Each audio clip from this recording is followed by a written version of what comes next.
Hello. I don't usually do this kind of thing, but there's a new Bond film out, and I thought, well, why not? I've got opinions about Bond, and I thought, why not rank my Bond films from worst to best? I don't expect people to agree with my opinions, uh, but they're mine, and yeah, hope you enjoy it. I'm having fun. Okay, so at number 25, we've got Die Another Day. Yes, Pierce Brosnan uh, basically killed the franchise, didn't it? They were really trying too hard with this one. Invisible Cars. They had Madonna doing a cameo. I mean, John Cleese. Once you've got Basil Fawlty in a film, it's kind of gone downhill. Yeah, yeah. It's not a bad watch on the whole. I don't. I wouldn't want to say that any Bond film's a bad watch, but I think I had to. I assume a few people. I'd expect most people would agree that this is probably the worst Bond film, and Pierce Brosnan is the only James Bond to have been fired. There's a bit of trivia for you there. Anyway, Die Another Day, number 25, not quite good enough, was it? 24, Quantum of Solace, Daniel Craig's second film.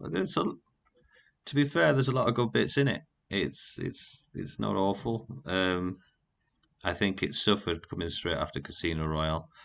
It was kind of an add-on. Probably was unnecessary. Uh, the only reason why this isn't the bottom instead of Die Another Day is because it's Daniel Craig, and I prefer Daniel Craig to Pierce Brosnan, and it's shorter. That's really it. But it's a bit too much like Bourne as well. It's very much like the Bourne series. The kind of action and fighting is uh, it just seems more in that kind of line. It's a bit maybe too dark, perhaps. All right, number 23. The world is not enough. Yes, Brosnan is down at the bottom again. It seems to me his films have a sort of downward trajectory. Uh, Again, it's not unwatchable. None of the Bond films are, but it really doesn't have much going for it, does it? It is better than Die Another Day, but it's not much better. I don't really have much to say about it. It's I'm kind of indifferent to it, and that's why it is uh, this low on the list. I don't. It's probably enjoyable to watch, but it's distinctly average, really.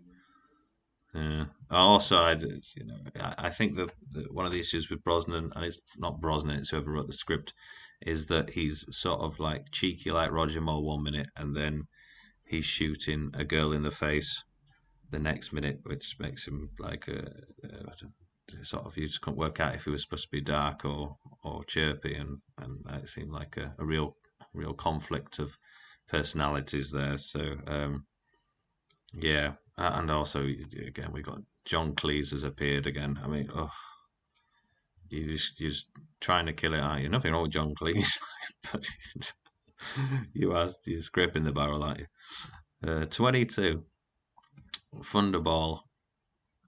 Uh, I think Sean Connery's got some great films, and then some of his films just uh, aren't good. I sort of think of him like as a half and half, three really good ones, three not so good ones. I don't really know what to say about this one. I actually don't remember much about it.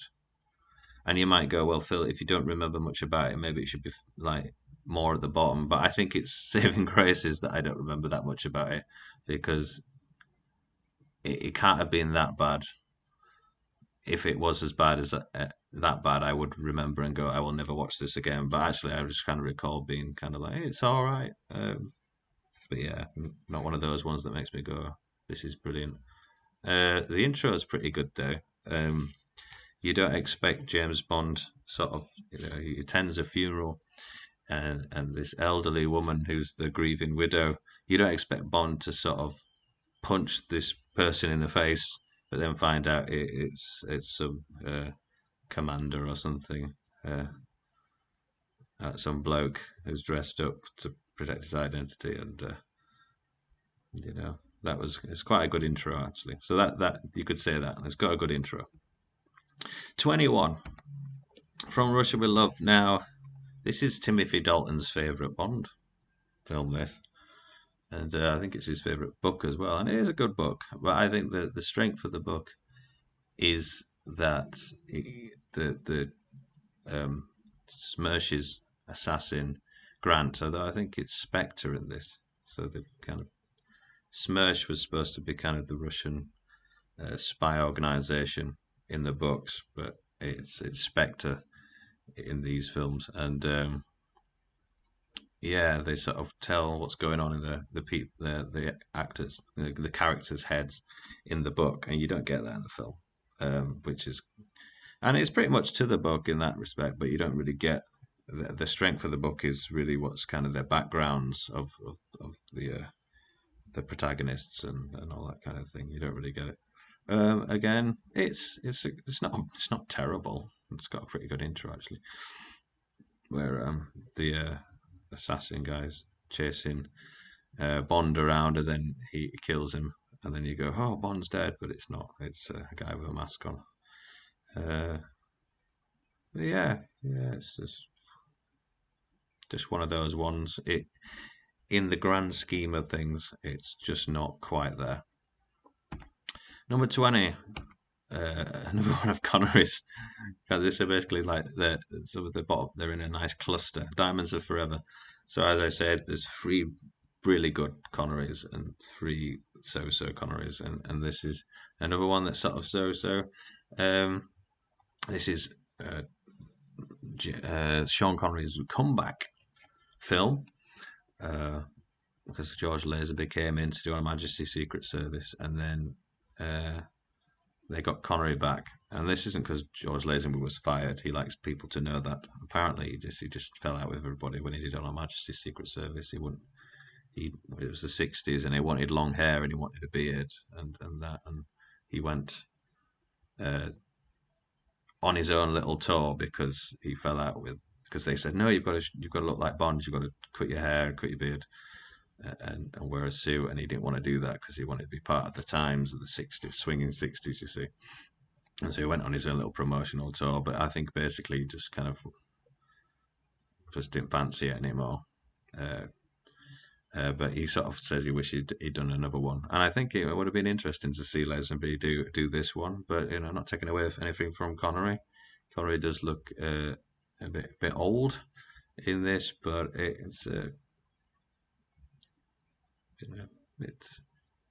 has its positive points. It has a good intro as well. Actually, it's a good intro when he's searching out for Blofeld. One chance, where's Blofeld?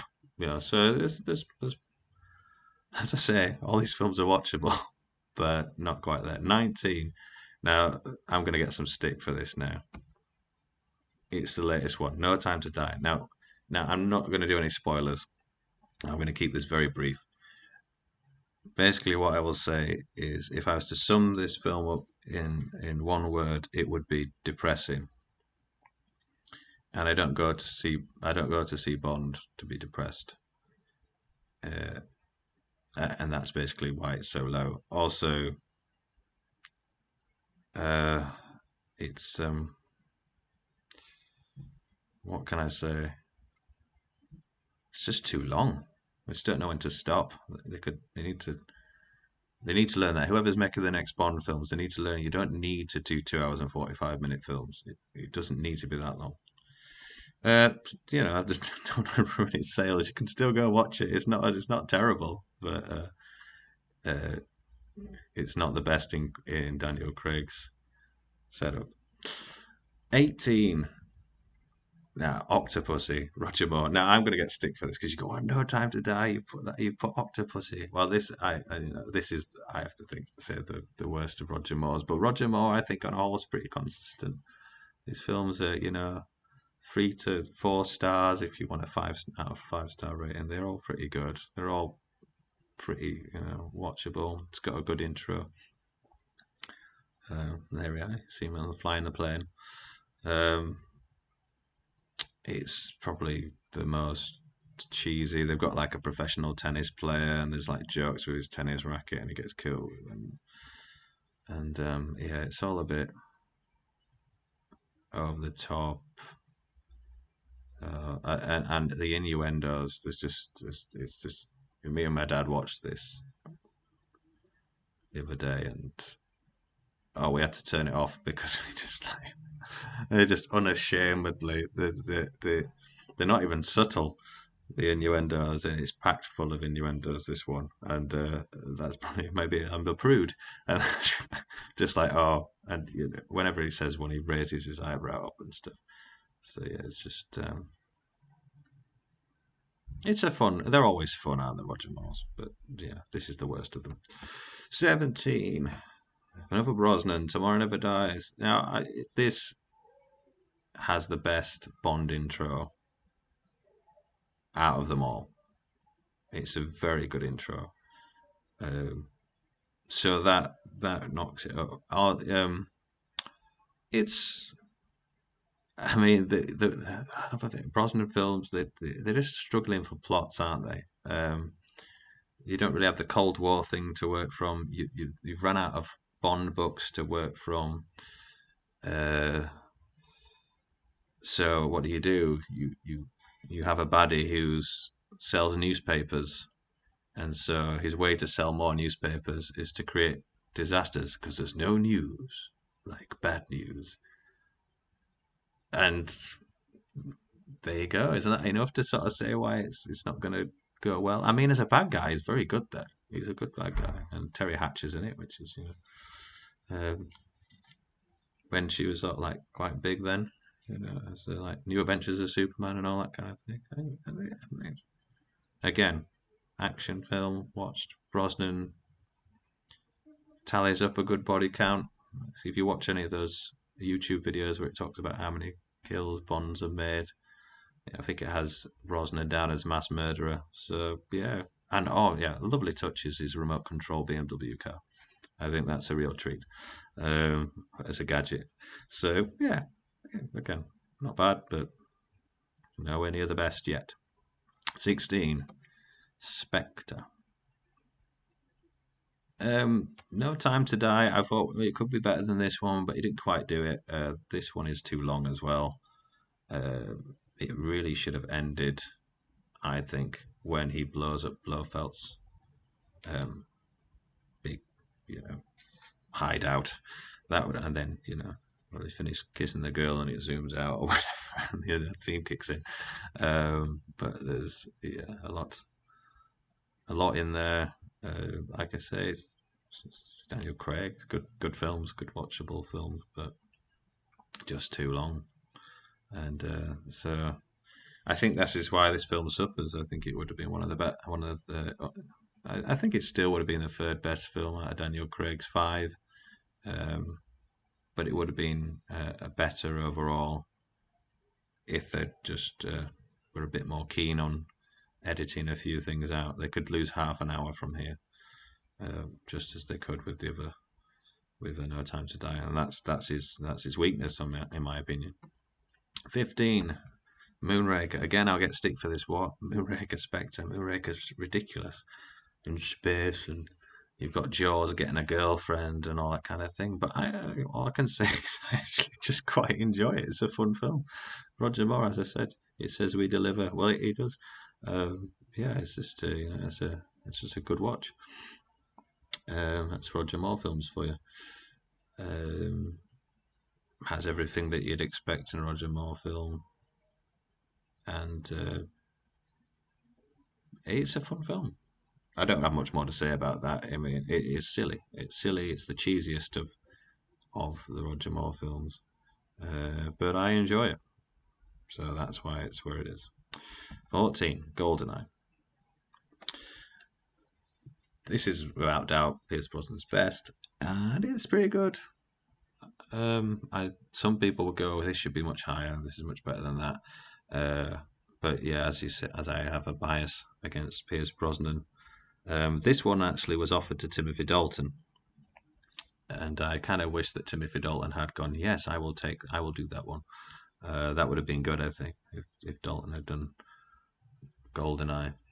Uh, what might have been, you know, Timothy Dalton is my favorite Bond, so you know, so there you go. And Brosnan, again, I just think he's if he played it like Remington Steele, I think it would have been better. But Sean Bean's good, a nice addition to it. Franklin James, you know, so it's good stuff. It's a good film. I bet to be honest, what the reason why I like the film is not because of the film; it's because of the N64 game GoldenEye. I still play that with my friends. Um, not only is it a great single player game, but that the inspiration just to stick like it was just tagged on at the end the multiplayer game, just hours of enjoyment. If you played Perfect Dark on the N64, which is a similar kind of game where they've put some effort into the multiplayer, it's just not the same. It is just significantly better in the on GoldenEye. They just found a formula and hours of fun. So that's in my opinion, that's maybe why it's where it is. I don't think it would ever be higher for me, but maybe I'm being harsh to Brosnan. I probably am, but there you go. 13 for your eyes only. Another Roger Moore. Again, I like this one. The intro, I think this is one of the top intros.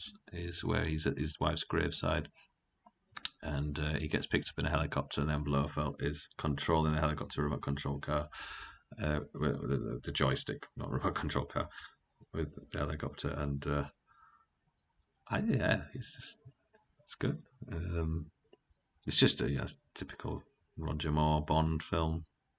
What lets it down, why I've lowered it down, is just his kind of uh, involvement with women in this film. And you go, well, Roger Moore's always involved with women in every film, but in this one, there's that skater who's like 18 or something, and it's just quite awkward. Like she tries to kind of seduce him, and obviously, I mean, he does the gentlemanly thing, which is good. He goes, "Oh, I'll buy you an ice cream," and so it's kind of like a relief, but it's a bit cringy, so that's why it's where it is. 12, The Man with the Golden Gun. Uh, Great soundtrack, this one. Christopher Lee's in it as a baddie, very good. Come, Mr. Bond, you enjoy killing as I do, so why don't you just admit it? I do admit killing you would be a pleasure. And then so on. But yeah, I actually really enjoy this one. I like the karate school, and yeah, it's sort of. I've always enjoyed this one, actually. I've always found this one fun. Um, and if the book is miles better than this film by far, it's a much better story. So yeah, I'd recommend reading the books anyway. Uh, but the book is miles better. But this is it's a fun film. He's got a flying car. It's got the sheriff from Live and Let Die in it. Double JD Pepper. What's going on, boy? So yeah, it's Roger Moore, isn't it? It's a laugh. It's not meant to be taken seriously. So yeah, it's fun. Number 11, Doctor No. Doctor No. This I think is underrated, or maybe some people would overrate it, but I personally think it's one of. I mean, this, to be honest, I could put this ahead of Goldfinger. Um, but Goldfinger sort of edged it.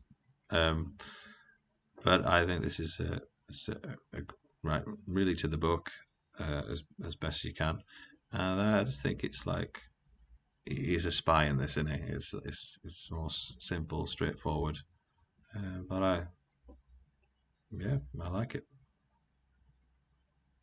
Connery's first. I mean, this is like bare bones as well. They didn't have a theme tune. They did have the gun barrel scene, but they didn't have the usual film ends and then it's Doctor No, Doctor. No, there was none of that. Uh, yeah, so they've not quite got the formula down yet. And this is why at number 10 we've got Goldfinger, because by Goldfinger they'd got the formula down. Because even from Russia with Love, they'd not quite got things down.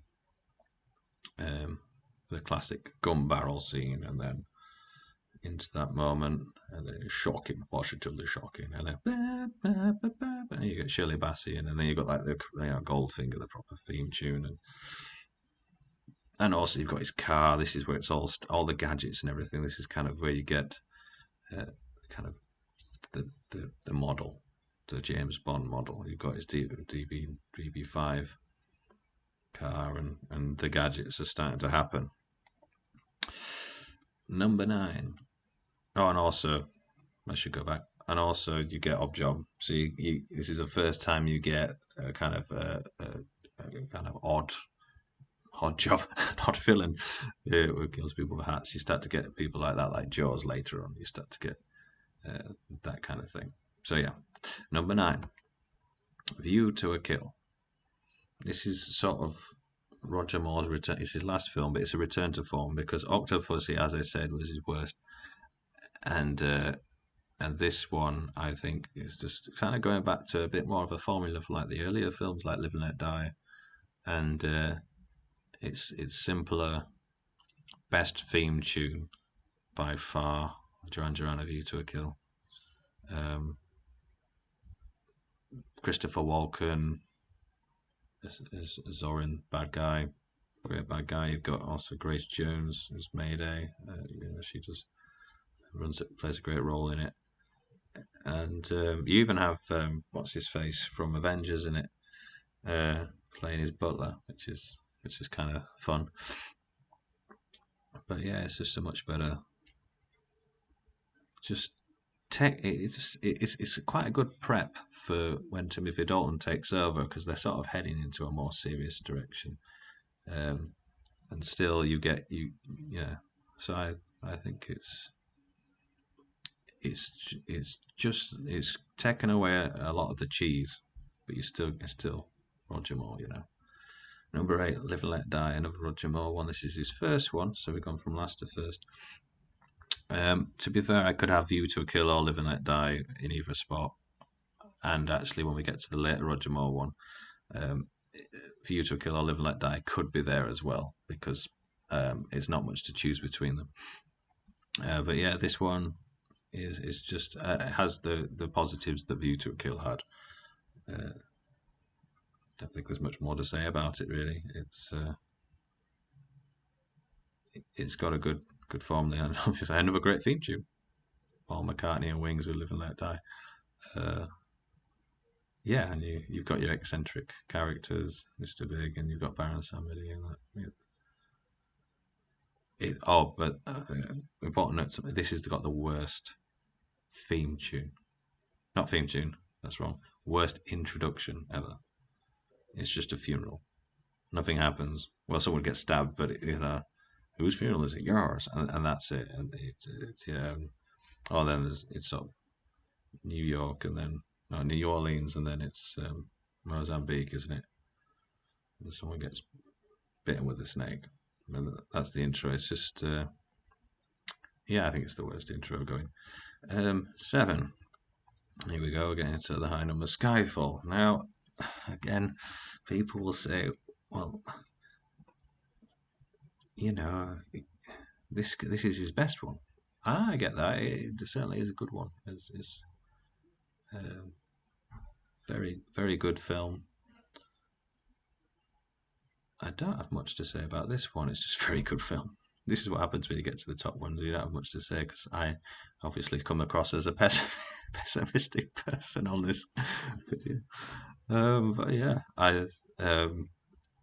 it has that great Home Alone bit at the end where it's like they're setting the booby traps and everything, and we get a bit of Ralph Fiennes kind of coming into his role, and the baddie, Silver's brilliant. One of the issues with Spectre, and I didn't mention this, but it's come back to my mind, is that what they tried to do is suggest that every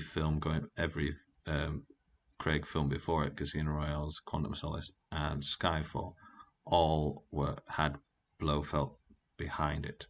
Whereas I think that makes sense with Casino Royale and Quantum of Solace, with this one, Silver is a baddie in his own right. He doesn't need Blofeld kind of at the back of him, behind him. I thought that was unnecessary by Skyfall to try and shoehorn him in. I thought he could just be a separate story, because Silva had enough about him to not require to be. He didn't need to be part of Spectre to do what he was doing. You see, and I think that was a mistake in Spectre. And but yeah, it's a really good film. And my brother would disagree with me and say that this is Daniel Craig's best one, uh, but it's not for me. Number 6, Living Daylights. Timothy Dalton. This is his first one. Timothy Dalton's films are just he's only done 2, but he's just consistent with his films. It's a good one. It's long, but it doesn't feel particularly long actually. It's got that guy with the milk bottles, and Bond assassination, and it's got the car, and it's got enough nods to Roger Moore's films, but it's moved on, and Timothy Dalton's just got the face, and he just looks like he can mess you up, like really could do you some damage. He's very keen on trying to play it like the Bond in the books, and that comes across. If you've read the books, it comes across that way. And it's the first time I've seen, I think, James Bond headbutting somebody when he's fighting in that little jeep at the beginning. And oh yeah, again, a great soundtrack. The Pretenders and Aha, and the music in there is just some great tunes in there. Yeah, it's a fun film. Fun film. Number 5, Spy Who Loved Me. Now, as I said, this could have been Live and Let Die or A View to Kill. But I think this film is kind of got the best of Roger Moore in it. You've got, you have the intro. The intro is one of the best. If you've seen Alan Partridge perform the intro in his program, I'm Alan Partridge, you should look up for that. Alan Partridge does Bond, and they're all going. He goes, "Stop getting Bond wrong," because they've taped over "Spy Who Loved Me," and then he goes, "Look, everyone do that." And he gets, starts to perform the intro to James Bond and everything of the "Spy Who Loved Me" about the parachute and off the mountain, and parachute comes down and all that. But yeah, it's got the gadgets. It's got the big criminal who's eccentric. You get to see Jaws for the first time. It's just all that. It's sort of like everything that's great, the Lotus car, the underwater car, everything that is great about a Roger Moore Bond film, but not too much. And that's why it's at number 5. Number 4, On Her Majesty's Secret Service. Now, this is, I think, a very underrated Bond film. This is very much like the book. And I think George Lazenby plays it really well. And it's a harrowing ending at the end when Teresa is killed. Diana Rigg, who's an Avengers thing. The only thing that's really kind of cringy is when Diana Rigg quotes poetry at Telly Savalas. Blofeld when she goes "Moonlight Stars" or something. I can't remember, but if you've seen the Superman movie, the first one with Christopher Reeve, and he's flying with Lois, and then Lois starts quoting poetry, it's the same kind of cringe factor. Can you read my mind? It's just but I think George Lazenby plays it good, and like I said it's a shame he didn't do Diamonds Are Forever actually. And I tell you what, when it comes to violence, George Lazenby is he's a violent man. So when it comes to the action stuff, he's got it, and I'd say some great action scenes in it. It's got a Where Eagles Dare vibe about it actually, but it's very underrated, this film. And I know it's a sad ending when Teresa gets shot, but I actually don't think any of the other Bonds could have done that scene justice when he's like, "It's all right, we have all the time in the world." I don't think any of them could do it, and I think he has the sensitivity and the aggression to make it work. So yeah, it's a film worth investigating just because there's only one by George Lazenby. Oh, George Lazenby. Actually, I think you're missing out if you don't give this a fair watch. Number three, You Only Live Twice. This is, in my opinion, easily Sean Connery's best. Uh, this is, so you've got kind of, you've had Thunderball, which is a bit disappointing. Then you get You Only Live Twice, and it's got the best of Connery in it. Again, this as a book is far superior to the film, but this film is brilliant. But you should read the book.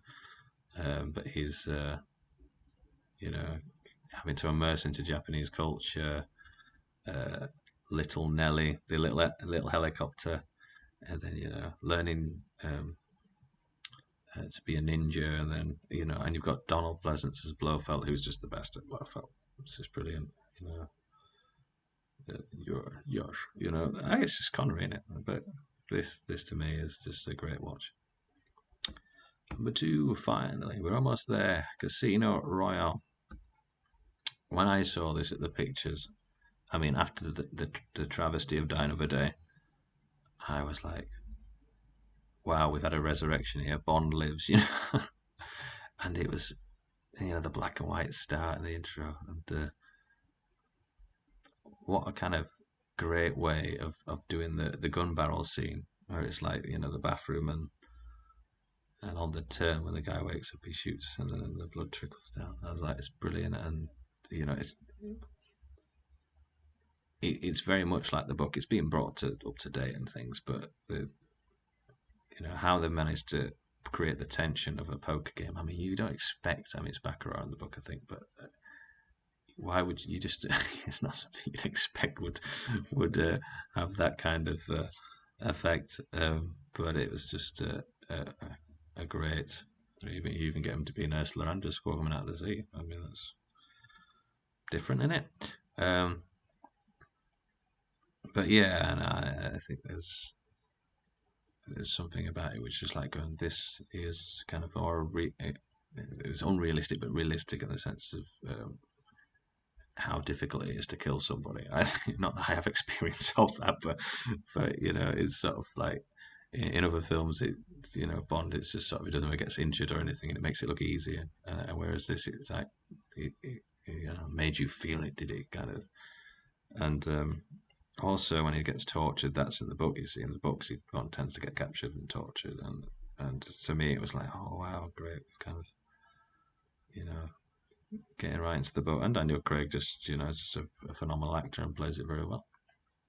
But even then, and I did say when I walked out the cinema, that might be the best Bond film that's ever been made. But it's not, because it's not number one. Number one is, and guaranteed no one's going to agree with me on this,